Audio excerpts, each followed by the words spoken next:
আসসালামু আলাইকুম, আমি আকসার আহমেদ, আকসার অপটোমেট্রিস্ট আই কেয়ার। আজ কথা বলবো ট্রমাটিক কেস নিয়ে, কর্নিয়াল অ্যাব্রেশন নিয়ে কথা বলবো। কিছুক্ষণ আগে আমার চেম্বারে একটা পেশেন্ট আসছে, সেটা হচ্ছে আমারই পরিচিত, আমার এক ফ্রেন্ড। ওর এক বাচ্চা আরেক বাচ্চার সাথে খেলতে গিয়ে ছোট বাচ্চার হাতে নখ লেগে গেছে, বড় বাচ্চার চোখে মনিতে, মানে কর্নিয়াতে একটু চামড়া ছিলে গেছে, চামড়া উঠে গেছে। তো এটা ট্রমাটিক একটা কেস। হ্যাঁ, তো এই ধরনের সমস্যা নিয়ে আসছে। যদি এটাকে দ্রুত চিকিৎসা না করা হয় তাহলে আপনার চোখে কর্নিয়াটা সাদা হয়ে যাবে, আলসার হয়ে যাবে। হ্যাঁ, মনিটাই বলতে গেলে নষ্ট হয়ে যাবে।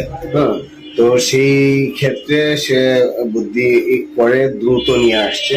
তো তার ট্রিটমেন্ট আমরা দিয়ে দিয়েছি, দিয়ে রেফার করে দেওয়া হয়েছে কর্নিয়া ডিপার্টমেন্টে।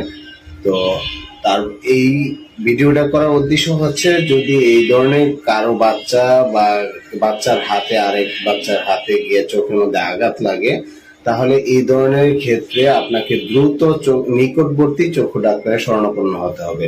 না অন্যথায় আপনার এই চোখ বাঁচানো সম্ভব হবে না। ধন্যবাদ।